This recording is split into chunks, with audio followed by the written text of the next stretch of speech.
engineering, hindi ka maaaring magtayo ng isang napakalaking gusali na mahina ang pundasyon. Ganun din sa pangarap, nakakatakot mangarap ng sobrang taas kung wala kang matibay na pundasyon. Kanino ka sumasandal tuwing pinanghihinaan ka ng loob? Saan nga ba dapat nakatirik ang mga haligi ng iyong pangarap? I am China Barachina, follow me, and together, let's follow the money. Time to think rich. Be inspired by personal stories of success. Learn to invest without fear and greed. Ride the latest business trends. Dream big. Dare to be the Philippines' next billionaire. I'm Sheena Barachina. Follow me. Let's follow the money. Only here on Billionaire Digital.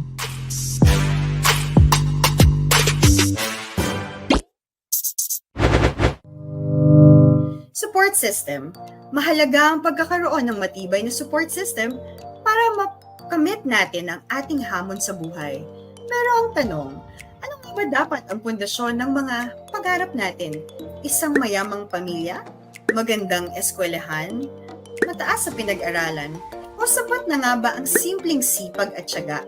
Alamin kung paano dahan-dahang inakyat ng ating special guest ang marupok at matarik na hagdan tungo sa kasikatan at tagumpay. This is Big Time, as in Business Inspiring Guest.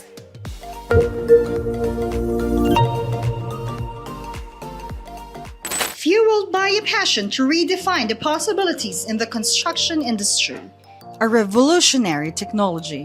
Meet the mind behind the vision to build structures that are not just durable, but also lightweight. Discover more about Litepanel, a pioneering company transforming the landscape with lightweight concrete. Explore the brilliant mind and humble heart of its CEO, a father, an engineer, and one of the most authentic celebrities in the Philippines. This is Big Time.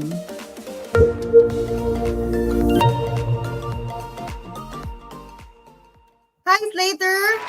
Hi, Sheena. Thank you for having me. Thank you. Always a pleasure. Oh, thank you. Alam mo, marami ang nag-aabang ito for sure. And I'm also excited that you are gonna share with us your venture about following your dreams and following the money. But the first thing that I want to ask you is, how are you in terms of all of these things that's going on?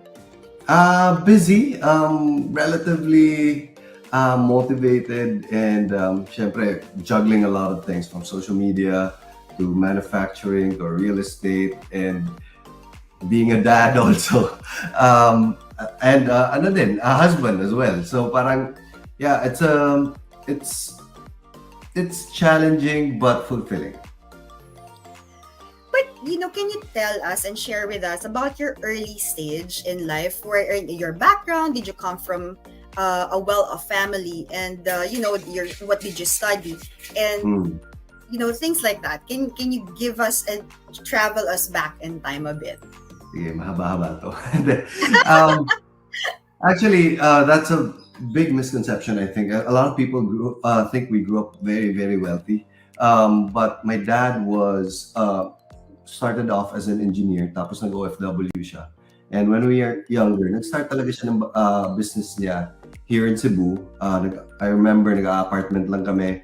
Our ground floor was our office. And yung typical Chinese, ground floor office.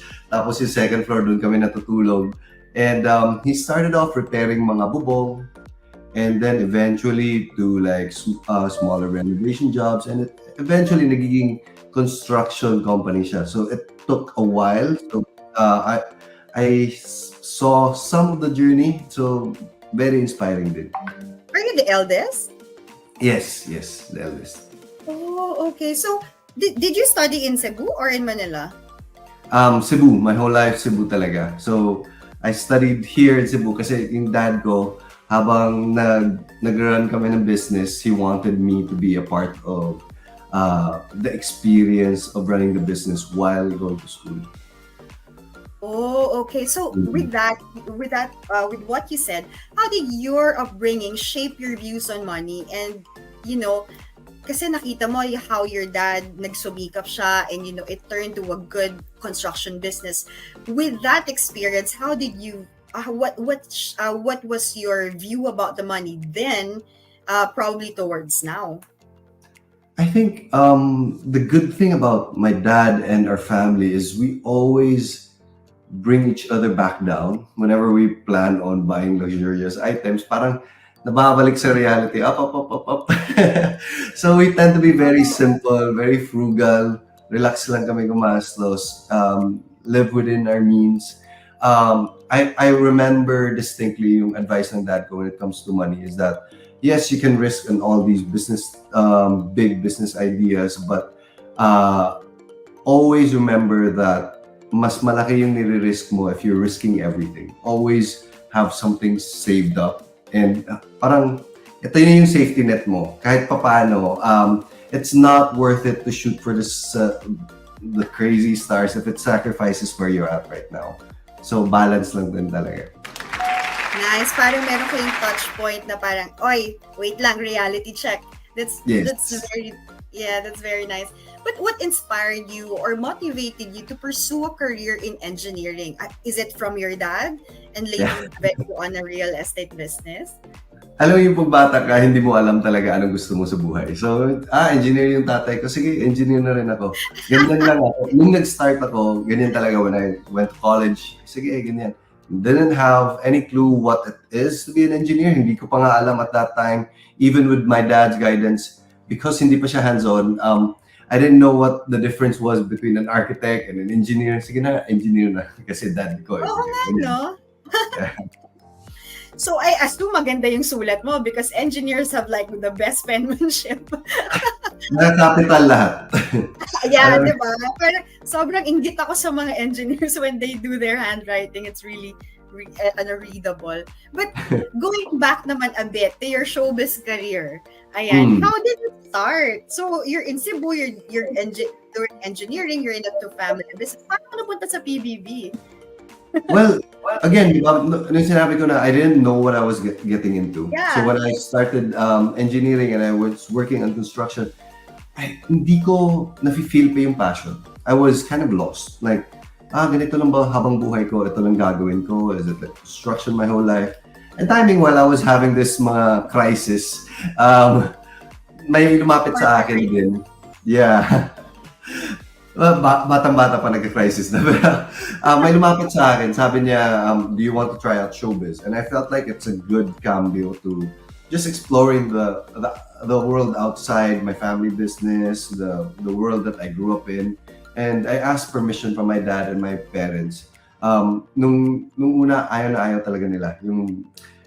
It's a very different world. We want to be tahimik lang. Pero I convinced them, my dad was saying na whatever it is that you choose to pursue, remember that pwede ka naman bumalik anytime.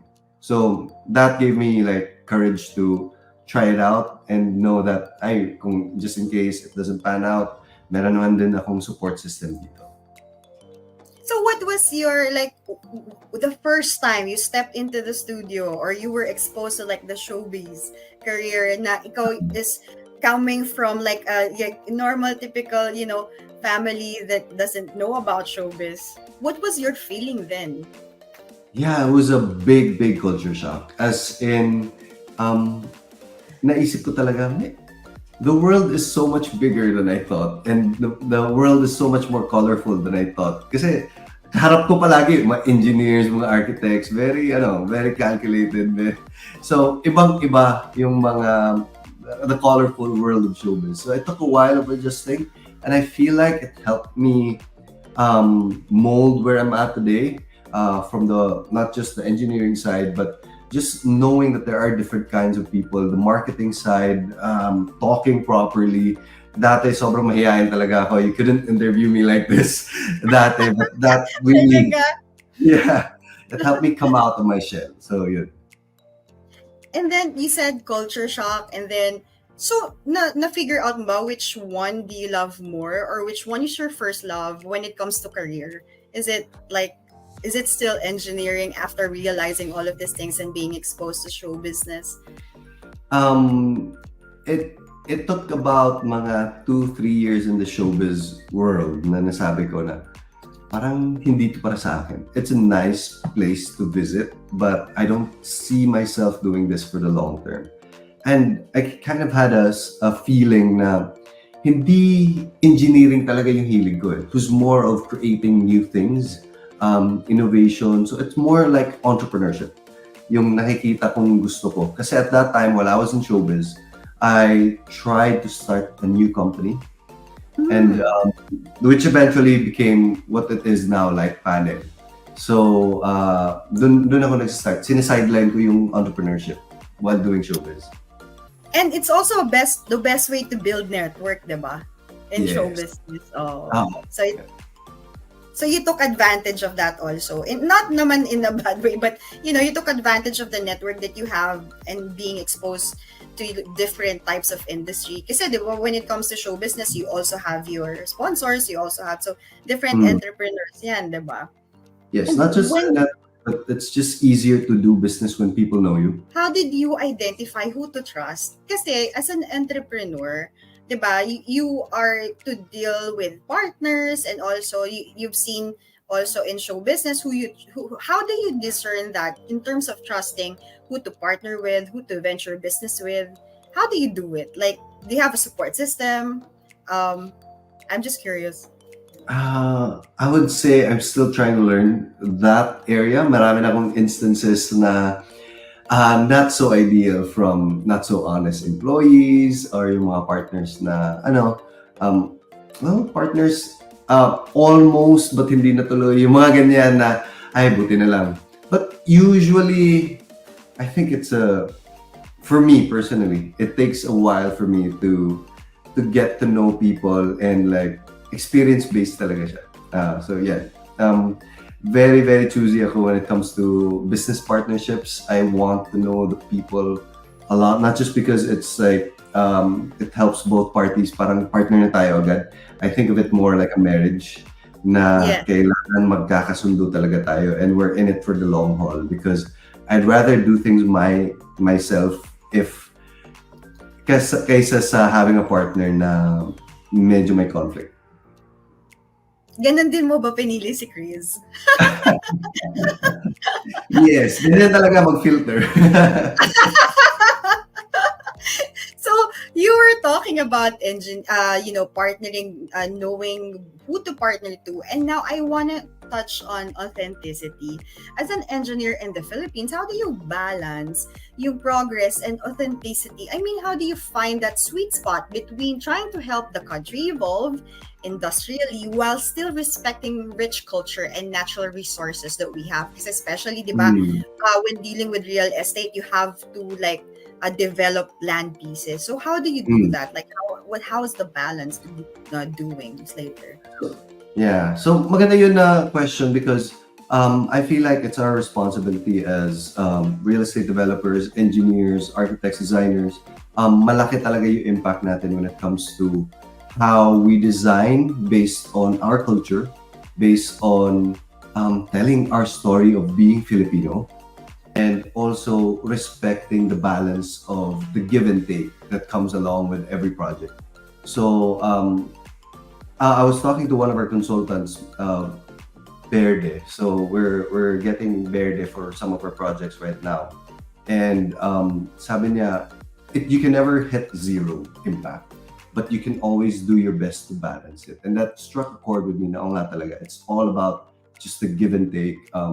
Designing good structures, meaning they last for a very long time. Hindi natin nire-renovate palagi, or hindi natin kailangan i-take down after 30, 50 years, because we want to build something better, and it can actually be a landmark. So, natitira siya dun. Like, mga heritage sites, especially in Manila. Like, okay, itong project na to, forever na talaga to nandito. So we don't have to have another carbon footprint just because of that. Revising that. Wow. Imagine that, hindi ko nga rin naisip yun, no? When there are like land pieces or historical places na pwedeng magalaw. And that's one of the challenges that you have as an engineer and as a construction company. And ang galing that, talking with different people, I remember nga we were saying kanina, it's like marriage. And, with the marriage comes with different kinds of decision. And ngayon, I want to touch point, Slater, when it comes to the significant turning point in your life. Kasi, di ba, you experienced na showbiz, and now you said na it's a good place to visit, but this is not for me. So, how did it turn like, okay, I'm gonna go back to what I love? You're an innovator, not just an engineer. Can you give us a significant turning point in your life that played like a plot twist in your success?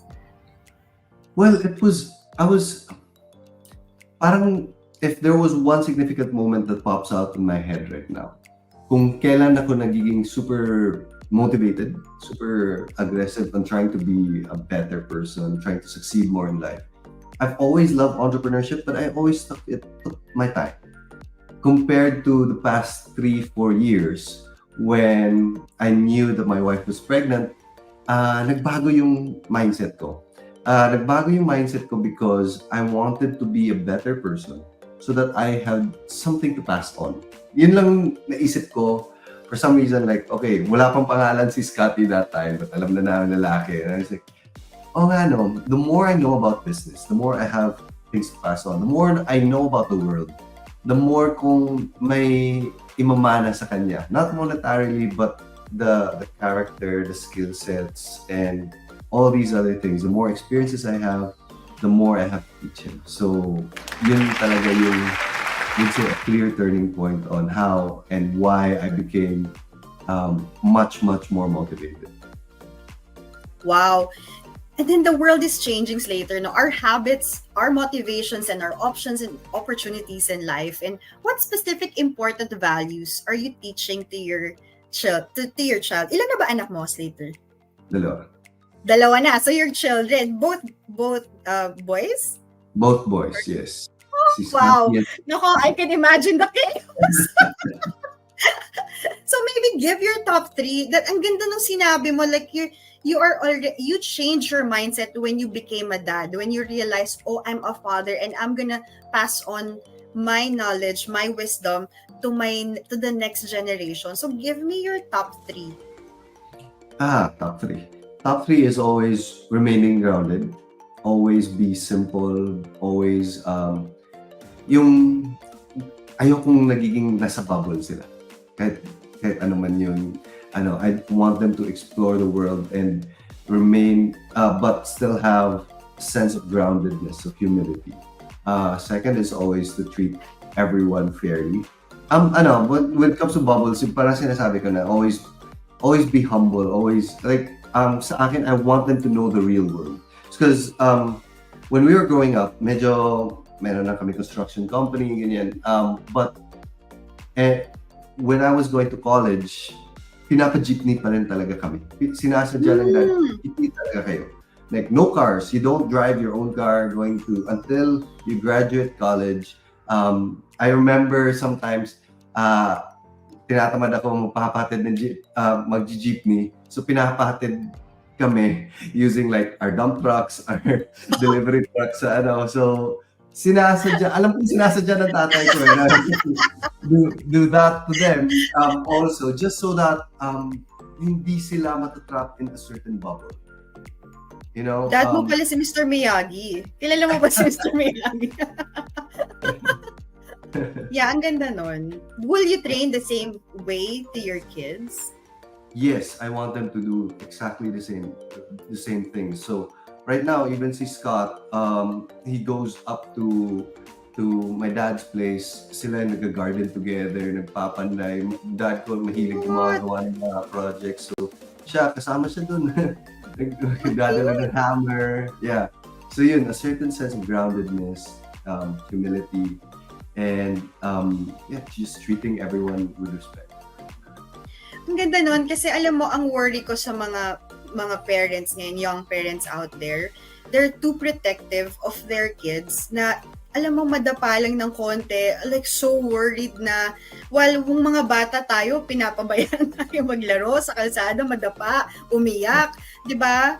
And now, I mean, I don't want to see the generation na nagkakaroon ng weak personality because we're being too protective na baka hindi na nakakaganda.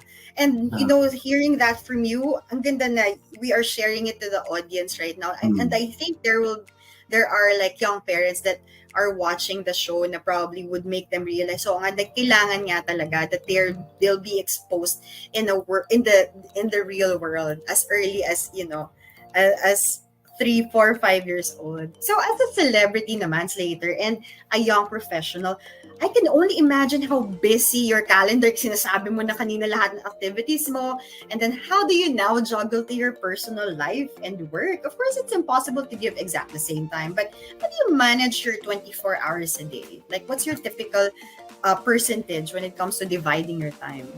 a lot of it is work. A lot of it is maybe 8, 10 hours a day work. And then when I get home, I always have this nighttime slot with our kids. And the weekends.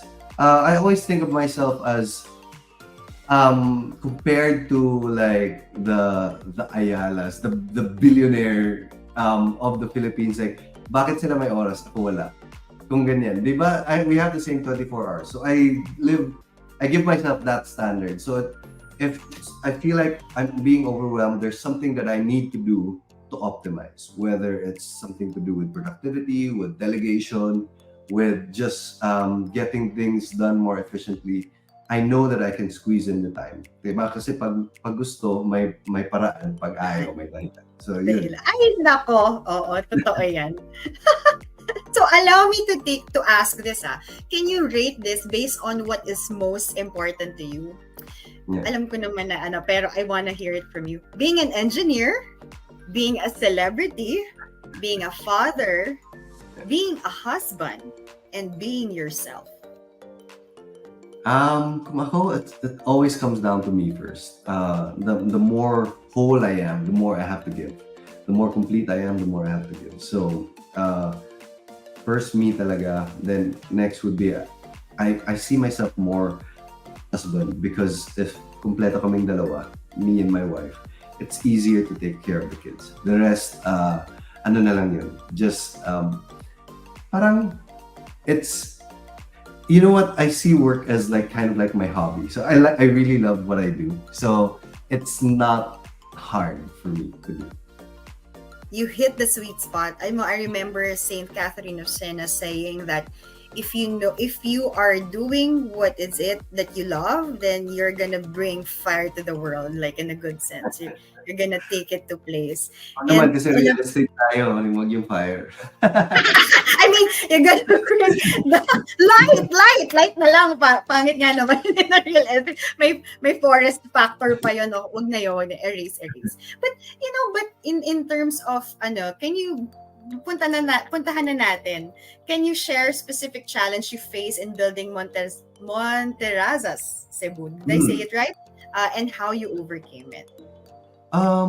There's always challenges, whatever it is, whether it's the big things or the small things. So I look at it as okay.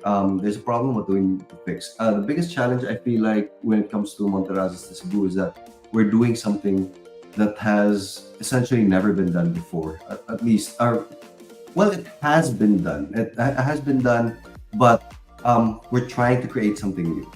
We're trying to innovate upon the foundations of the past. So I think that's the biggest challenge. But just any big project at this scale has its own challenges. The good thing I would say is that we were able to have, I would easily say, the best of the best in the Philippines when it comes to consultants and the people that we work with. So a lot of times kasi parang people think that ako lang mag-isa dito and I'm doing all the decisions. Let's just say, kung sa orchestra pa yun, ako yung nagaganin-ganyan. Conductor. And I have specific people that are helping me out, way more knowledgeable than me. Ito mga binibigay ko sa YouTube videos ko about tips and tricks of the trade. Usually coming from them. Tapos tinatawagan ko sa sakto ba tong mga sinasabi ko. So, for example, I did solar video. Mm-hmm. before I conceptualize the whole thing, I have someone that I consult with. One of the consultants also of the Rex, Monterazos. So tinatanong ko siya, ito yung balak ko na video, are all these things that I'm about to say technically correct? Sabi niya, yes, okay, correct. Then before I actually post it, I have them look at the video one more time to make sure na wala akong fake na mapalabas. And then, so it's a big process. And the same way that we're doing with all our projects, there's a lot of checking and double checking to make sure that we're doing things by the book. So parang and one of the things na I think na major when it comes to business is like finance, 'di ba? How do you allocate your resources? Pero pagpuntahan natin sa personal, in terms of your personal finance strategy, are you someone who's frugal, or do you like have a time to splurge and enjoy what you're earning? How do you manage your finances when it comes to personal? Like, kasi may family ka na, it's different siguro when you're binata. Yeah. Ako, I get tempted. Don't get me wrong. I get tempted to splurge. I get tempted to buy nice cars, mga ganyan. But we live very, very much within our means. And I also understand the fact that these things does not provide long-term happiness. And ang ginagawa ko palagi is just to delay the things that I want. For example, Delayed gratification. an expensive watch. So I'll just do my research. Ito gusto ko. And then when it comes time to buy, palagi ko, next time na. Na-outgrow mo na yung wanting. Yeah. Next time na. It's like, alam mo yung pag may vacation kang pinaplan, but it's like a year away, but you're always so excited about that vacation coming in. So parang, meron ka, pag nasa-stress ka, sige lang, may vacation naman ako coming. So parang, I always do that, and I end up not buying talaga. So, kaming dalawa ni Chris, pareho kami, she more so than me na mas magaling sa pera. So, she would be the one to bring me back na, you don't really need it, ganyan. Sabi ko, sige. Wow! Ang galing naman ni Chris. Like, but Yeah. in terms of investment naman, Slater, do you invest like in the stock market, or is it more in real estate? We invest in a lot of things. Mostly investment in the stock market, index funds lang, S&P 500, BSEI. Sa real estate also. Buy and hold ka sa stock market. Yes, buy and hold. Yeah. So I don't, when I look at real estate investing, I don't see it kasi as spending money. I see it as a change in the currency. So parang Exactly. Yeah. So you're not really buying, you're not really spending. Yung deposit mo lang dito, pinasa mo to Change of another asset time. lang. Yes. So that's how I think of it. So yun, hindi masakit. Pero if it's like a car, it's like a watch, parang later na yun. Nagde-depreciate kasi yan di ba? Yeah. Yeah. So yun, viewers, to our audience today, that's the difference between investment and splurging and spending something na nagde-depreciate. So pag yung iba kasi pag sinabing investment naman yung car, hindi po. Pag nagde-depreciate po, hindi po yan investment. So like what Slater said, alam mo, Slater, the first time I heard that, nag-change ka lang ng currency if you buy a jewelry, if you buy a piece of land, if you invested in the stock market, nag-change ka lang ng currency, your asset doesn't change. Kasi yun pa din yun. Like, it's still something that also appreciates. Ayan. So, moving on to the next part. Fun part naman tayo, Slater. This is Fast Talk.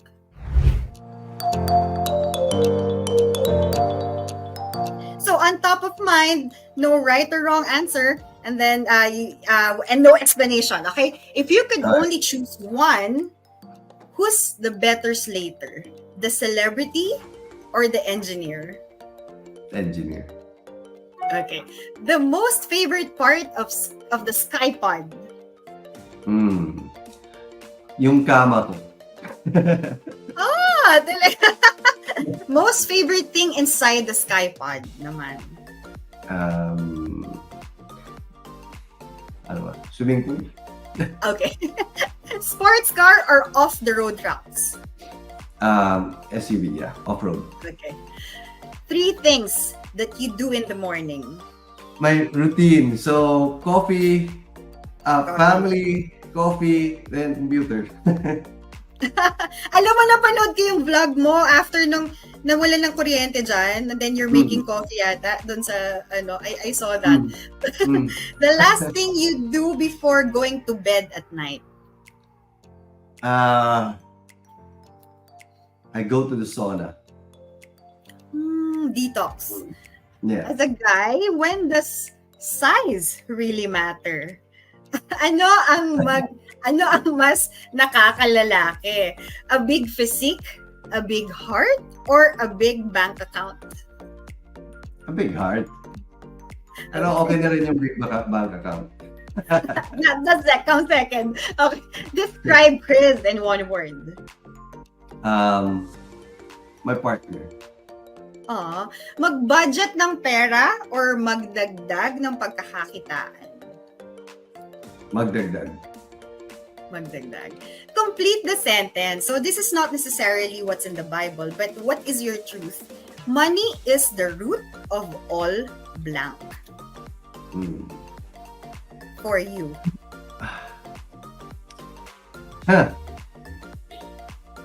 It's definitely not even. It's definitely not. Yes. So what do you think? Freedom. Nice. So eto na. So what is how do you manifest? What are the 3 essential tips that you're going to give to our viewers today?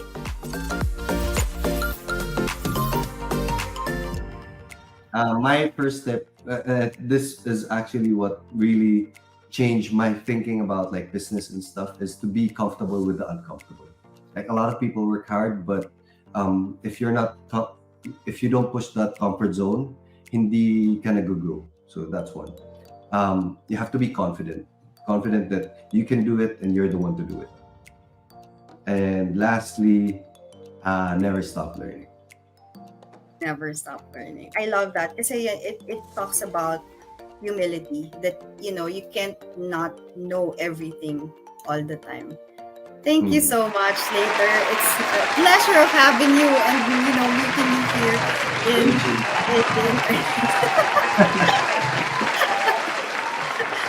Thank you so much, and I hope to see you. Thank you for having me. Yeah. Bye.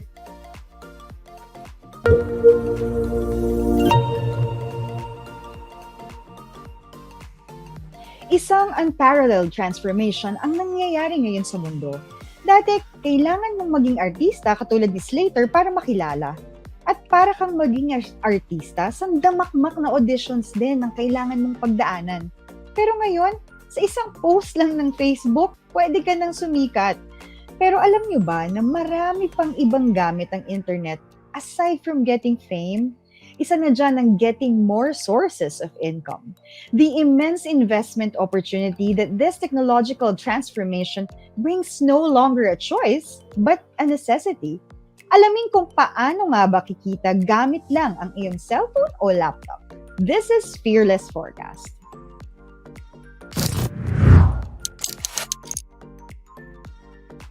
And I'm so glad to welcome back our episode to Fearless Forecaster, Ron Acoba. Happy New Year, Ron! Happy holidays, Tina. Thank you for having me. So, Ron, for 2024, what's your Fearless forecast? Well, for 2024, generally speaking, I hope everything gets better because if you recall, for the most part of the year, and not just for the most part of the year, in the last 2 years actually, in terms of investing in the stock market, equities market, and even in real estate, in most of the space, it's really been very challenging, especially for me, a trader and a fund manager. It's very hard to pinpoint spots of opportunities in the market because there's really nothing going on in the last 2 years. If you recall, the major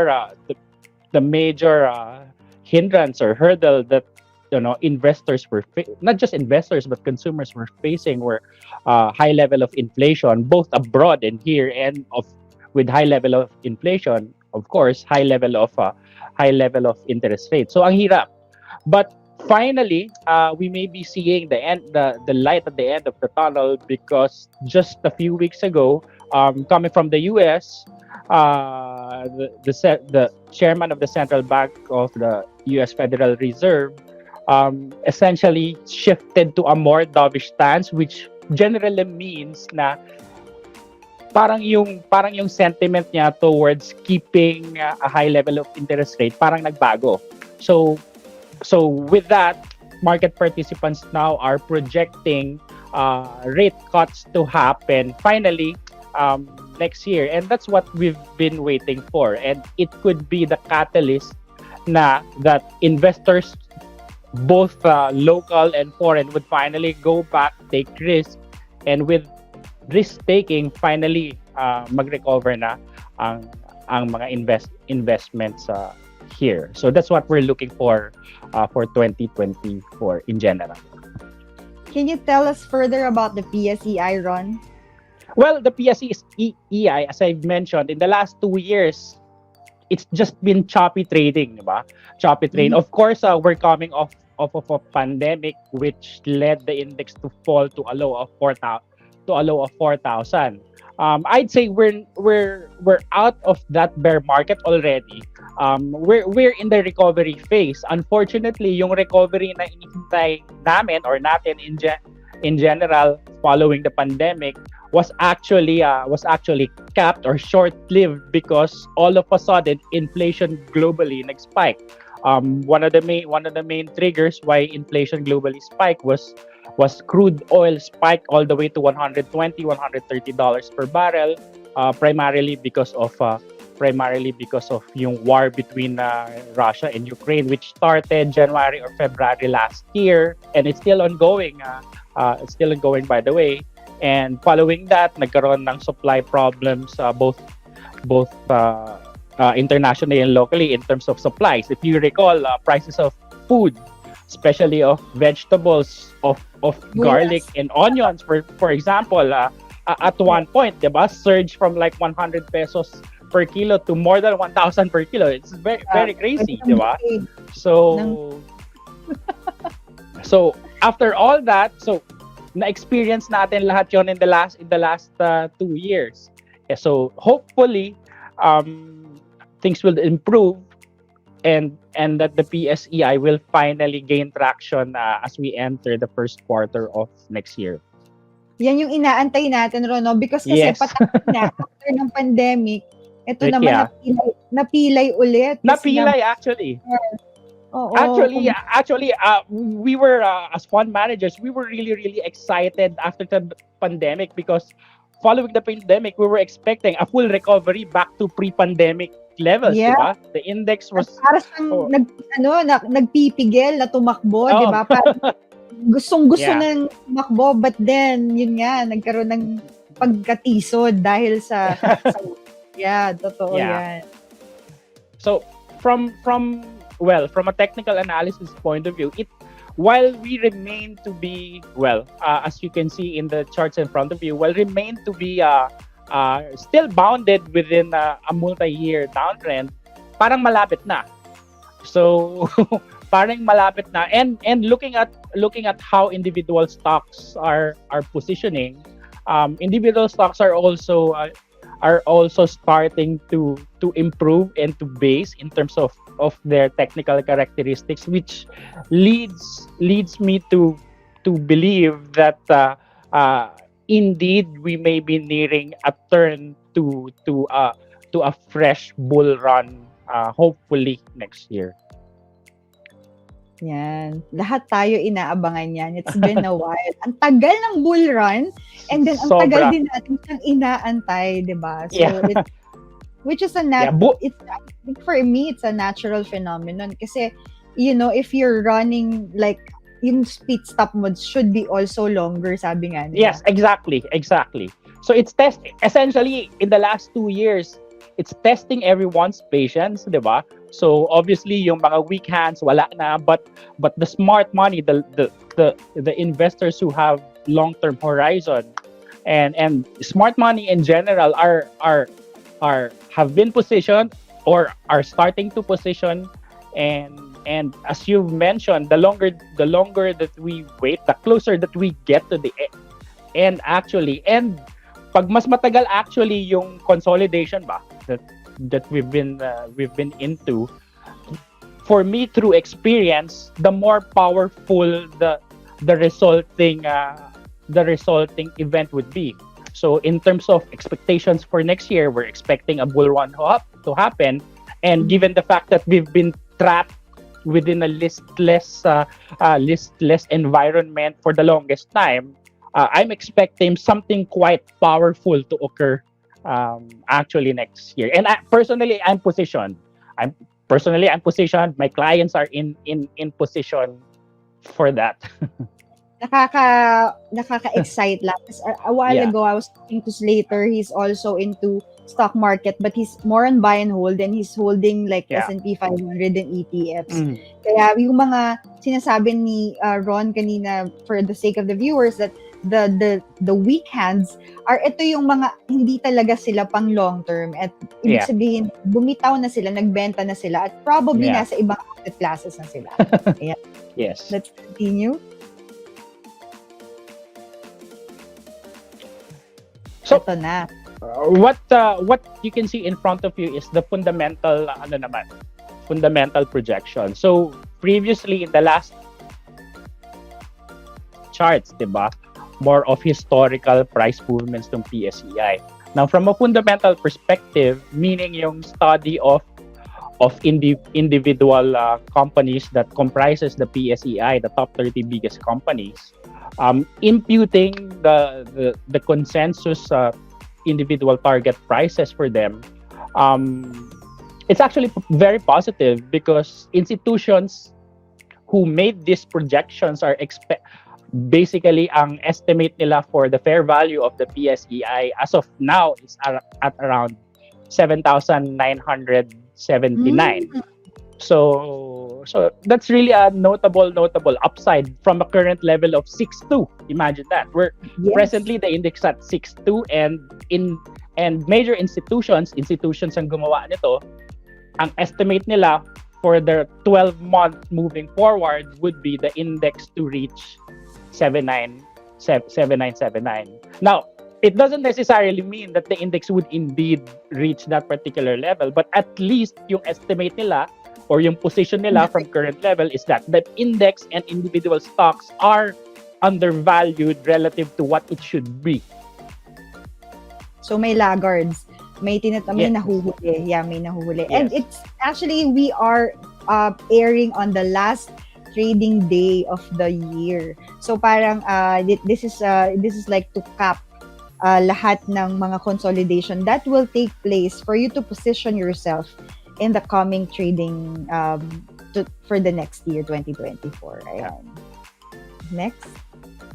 And another metric that individuals, I think even retail investors are familiar with the PE metric, diba? The price to earnings ratio. It's one of the first metrics that we learn to estimate and to judge whether a stock is undervalued or cheap. Also, from that perspective, the Philippines, or the PSEI, is actually trading at only 11 times PE. This is in comparison with the average of the entire region, which is at around close to 15 times na. So from that perspective, the PSE is really undervalued. And historically, as in pre-pandemic bull market, it used to be most of the time the Philippines, the PSEI, is actually trading at a premium. So because of growth, diba? Philippines, along with Vietnam and Thailand, they remain to be one of the fastest growing economies in terms of GDP growth in the region relative to the other countries, diba? So with the high level of growth, previously the PSEI had been trading with a premium, meaning if if the average of the region, let's say for example, is 15 times, the PSE used to trade at what, 18, even 20 times PE, so mas mataas. So if things normalize, in my perspective, not only the PSEI can go from 11 to 15 times, but it can even surpass the 15 times level and trade back to how we were trading previously, which is relative to how fast the economy was Ron, let's teach growing. nga what is PE ratio. This is price to earning ratio. Yes. Di ba? It gives us the idea kung ang market ba natin ay mahal o mura. So tell us, Yes. Ron, Yes. when is it high and or when is it in the premium or sinasabi nating mahal and when is it low? Ito ba the higher the number or the lower the number? Well, it's always relative, no? So for example, kasi how can you say when a stock when a company is cheap or undervalued without comparing it with its peers? So you need to compare and find out the values of its peers also. So for example, just industry, Ron, tama ba? sa industries, yes. Sa industries, and in terms of countries, we compare it to the countries in the region, diba? So in for this example, chart, in this table, you are showing us that in terms of Philippines, amongst other Asian countries, mahal yes, ba siya o mura? mura siya because yung average ng Asian countries, it's already doing 15 times. So 15, while the Philippines is only at 11. So Nahuhuli siya. nahuhuli siya. So if things normalize, if Philippines catch up to the average, diba? So that's 15 divided by 11. Yun yung upside niya. Yun yung which is around 16%. So if the Philippines rises by 16% from 11 times PE, maabot niya yung 15 times to be at par with its peers in the region. So Ron, if I'm a viewer and I say, okay, mura ang Pilipinas ngayon. So what will be the implication as an investor? Why would it be attractive to other investors kung mura ang Pilipinas? What will be the ano yung cost and effect nito dun sa mga other investors or the large companies or the foreign investors na magiging relative in terms of action in being like cheap as a country? Well, essentially, the main problem now that we're seeing is hardly nobody is interested in putting money in the stock market. For example, today's volume is only 2.8 billion pesos. Sobrang konti lang 'yon, sobrang liit. In fact, ang hirap mag-trade, especially if you're holding a lot of mahirap bumili, mahirap magbenta. Yeah.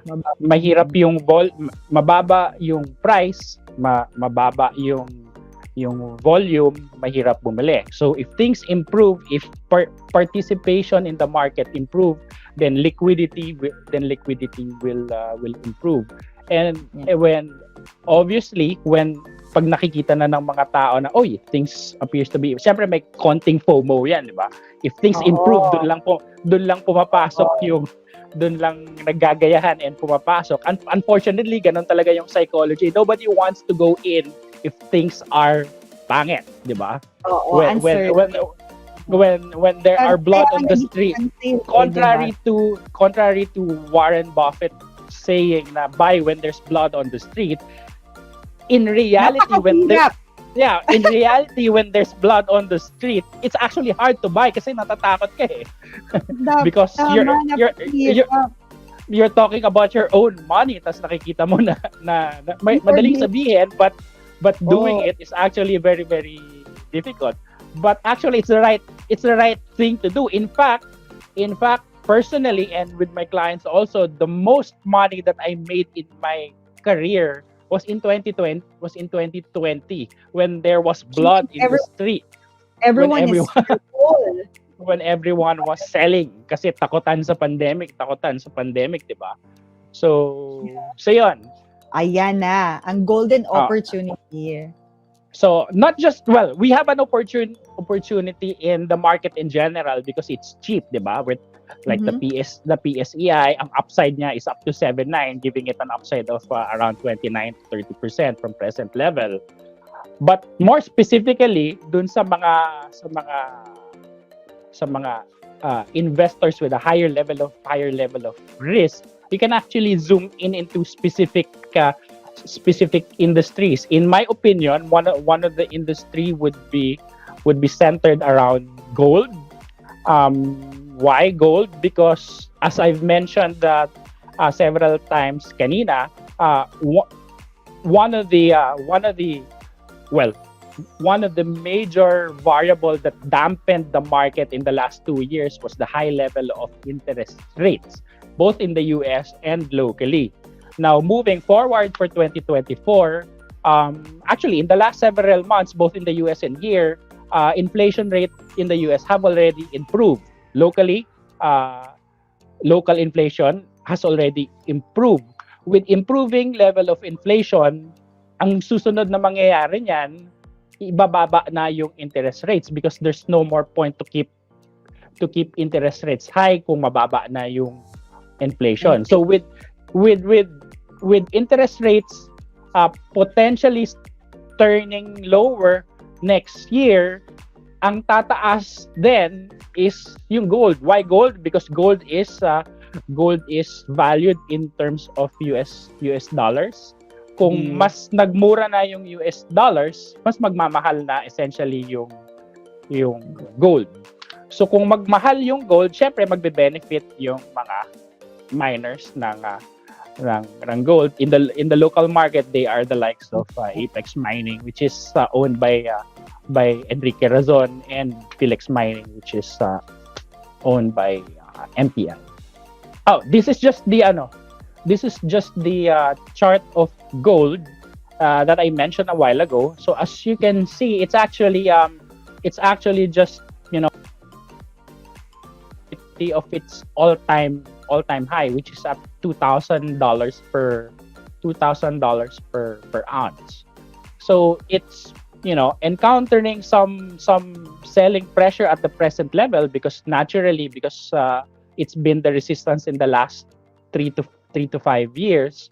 But as I've mentioned, the major catalyst for this is the turn in interest rates. Once it happens, then we can expect the gold price to punch through that 2,000 per ounce level, and it can with prices trading at a new all-time high. It's very easy for it to surge, say 20% or 30% within a shorter amount of time.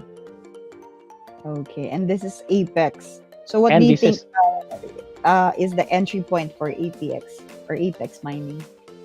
Now. Essentially now. Essentially now. Is it? Yes. Hindi pa siya lumalap, wala pang trigger, but yeah, you're right. Yeah, this is potentially a cup in handle. Wala pang trigger kasi hindi pa nalalampasan yung pivot point, but yan, we are getting there. And when it happens, we can see a reversal back to its previous level, which is close, will give you an upside of 40 to 50% if and when it happens. If you are watching Follow the Money since episode 1, you will see the conviction of our forecasters for APX or Apex Mining. I mean, meron ba? Not just, yes, I mean, it's not just me. Stronger and stronger. So yeah, it's just like a conviction, another conviction for APX or Apex Mining. Yeah. So all the more reason to at least look at it more closely or study it more closely. Ayan. And Ron, you know naman our tradition. We have to show you a meme. And this time, this is and this meme, you check or you tell me if one point in time, alam mo na kung nangyari ba sa'yo or nakarelate ka. And what do you think is the wisdom behind this? The stock market, when you buy the dip. Yeah. Well, it's funny, no? Because for it always happens, diba, that diba, when we buy, parang napapansin mo pag kung kailan ako pumasok, saka bumababa yung para kang niloloko nung I mean, you've been waiting for an entry point, diba? Oh, pwede na. Whether you're waiting for an upside break or you're waiting for it to go lower. But parang pine-personal ka ng stock that it has been waiting for you, personally you or specifically you to enter. Tapos pag nakabili ka na, dun siya baba. Dun siya bababa, and then you will start to question, tama ba yung ginawa ko? But yeah, if you have a reason to believe why, whether from a fundamental aspect or from a technical point of view, then you should go lower. You should, and you can go lower. Conviction din no, Yeah. for you to be a strong hand. Kasi kanina, minention natin not being a weak hand. And you know the fundamentals. Now, yung kabaligtaran naman yan, Ron, if you don't know and you're just dealing, or you're you're just making the decision based on technical analysis, what would you think will be the best option when it goes other way? From technical analysis kasi it's rule based, di ba? So not necessarily that you can go lower, because for example, technical analysis, you have an entry point. With that, you should also come up with a stop loss point. So stop loss, which means that if things don't happen to what you're expecting, I mean, obviously you're expecting prices to go up more or less the moment that you get in. If that does not happen, and then instead it craters and falls down and hits a specific level that you predetermined previously, then you should cut. But that's from a trading perspective. Yan. Diyan na nag-iiba yung strategies when you diversify strategies. Yung meron kang portfolio na i-buy and hold mo, may portfolio ka na lalaruin mo. Diba? Yeah, exactly. So, yan ang gagaling. And, alright, it's a pleasure, Ron, and marami na naman kaming natutunan. And I'm so glad that you are closing 2023 with this positioning. So we know that on the coming year 2024, alam na natin kung ano ba talaga and what is what kind of position or what kind of strategy are we gonna make with this kinds of with the assumption that you have presented us. Thank you so much and happy holidays. Happy holidays, Tina. Thank you.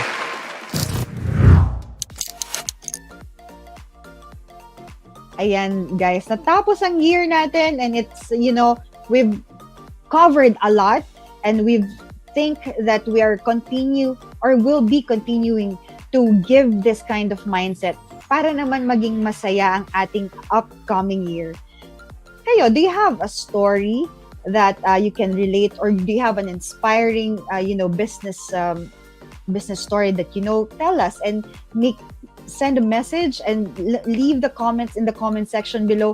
Sino ba, based from the forecasters, ang sinunod mo, at sino-sino ba yung mga nakikita mo na, na sinusundan mo? Ano yung favorite mong episode? Give your comments in the comment section below. Alright? And, ito na tayo. While it is inevitable that we have different advantages, that should not stop you from being successful. Katulad ng Monteraza, Cebu, sinong mag-aakala na pwedeng magpatayo ng ganitong kalaking project sa gilid ng bundok? Literal na leap of faith dahil sa bangin nakatirik ang proyekto. Minsan sa buhay, hindi tayo nabibigyan ng isang patag at konkretong plano, di ba? Marami sa atin nakatungtong sa lupa na madaling matibag. Walang safety net, kaya isang pagkakamali lang, hulog agad ang pangarap. Sa mga pagkakataong tulad nito, kailangan nating gumawa ng mga pundasyon. Understand your unique terrain and adapt to the natural contours of the land. Alam niyo ba ang sikreto ng mountain housing projects like Monterazas? Gradual ascent. When you build something on unstable ground like a mountain slope, you don't destroy the mountain. You go with the flow, not against it. You work with life's ups and downs. I am China Barachina. Follow me, follow your dreams, and money will follow right after. Happy holidays, guys. Thank you, and God bless everyone.